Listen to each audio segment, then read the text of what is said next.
Hello and welcome to the Guitar School Network. I am your host, Marc Seal, and this is the Ultimate Guitar Show.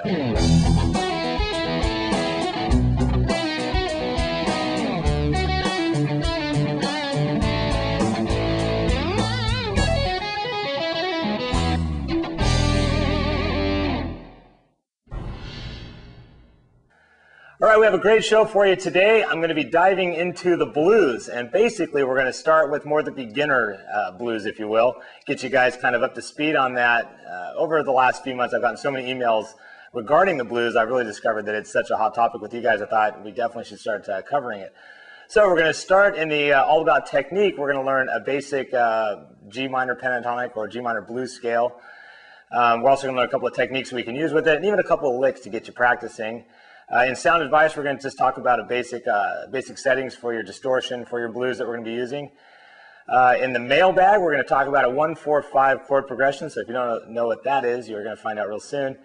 And then in the riff of the show, I'm going to give you guys a fun little blues progression you can play. And then you can also go back and take what we do in the all about technique section and apply it to the riff of the show. So sit back and enjoy the show.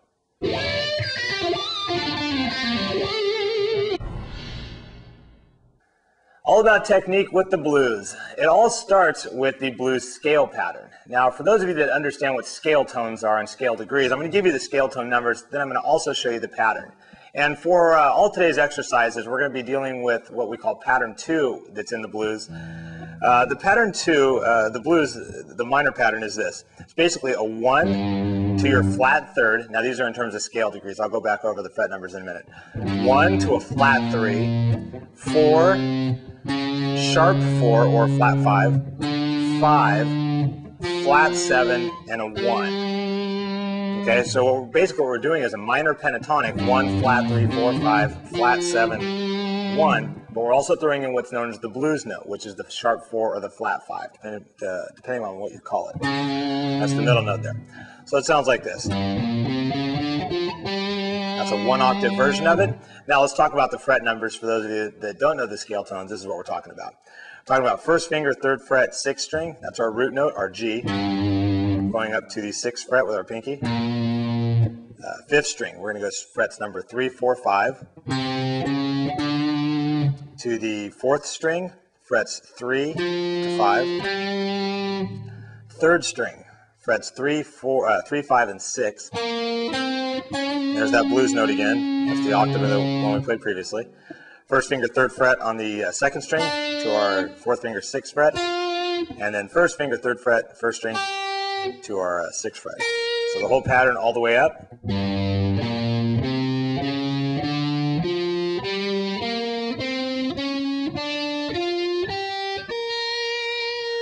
Now the cool thing is once you learn this pattern as a pattern, meaning you can move it around, play it anywhere you want, when you move it, you're basically changing keys.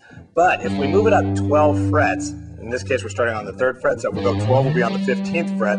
Now we're simply playing the octave of the blues scale. Same exact pattern, but now we're just playing each note an octave higher. And this is by far the most common scale pattern that you're going to find people soloing with. So that's why I chose to use this one. So what you're going to want to do to practice this is just go up the scale, alternate picking, and back down. You can move it up an octave, start on the 15th fret, same thing.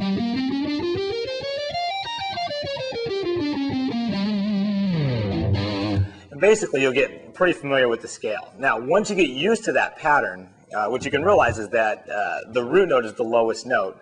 So once you're playing that scale pattern, if you want to play it in a different key, it all boils down to what note you start on. For example, if I move it up a whole step, then I'm starting on an A. Now I'm in the key of A blues, A minor blues. If I move up to the 7th fret, B, same thing. So what you want to do is wire the pattern. Now, once you're inside the pattern, let's talk about a couple of licks that you can play. First off, you don't want to just, once you're running the scale, you don't want to just always run the scale pattern. You want to make little licks or little ideas within the scale pattern. What we'll do is we'll start on the top string, meaning the 1st string, and let's do this. Let's do 6, pull off to 3. We'll go to 6 on the 2nd string, back to 3 on the 1st string. So here would be like maybe a little blues lick you might do. Now we can do that same lick, but we can move down to the 2nd string, start on the 2nd string, do 6, pull off to 3. Well, this time, to stay in the scale, let's go to our third finger, 5th fret, 3rd string, and then back up to 3rd on the 2nd. So now we'll put those two together. Here's the first one, here's the second one.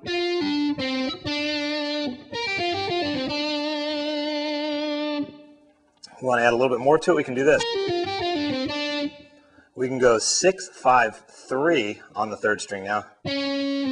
All pull off, so here we're hitting that, starting with that blues note. And then we'll go to 5 on the 4th string, and then back to 3 on the 3rd string. And lastly, we'll go to the G, the 5, on the 4th string. So it sounds like this. Lick 1, lick 2, lick 3.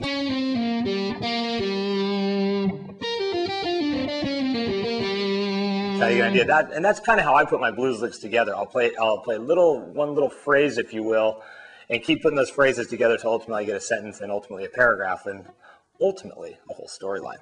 So let's try a couple other ones. Let's do one where we start on the 3rd string. We're going to do 5th fret, pull off the 3rd fret, and then we'll do the same thing on the 4th string. And then we're going to go to the blues note, which is the 4th fret on the 5th string. Hammer on to the 5th fret, same string, back to the 3rd fret on the 3rd string, and then 5th fret, 4th string.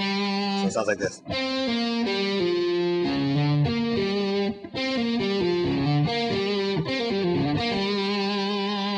Now, a couple of really common licks that you see a lot is where people will throw the bends in there. Let's bend the 5th fret, 3rd string up a full step. Here's a real common lick.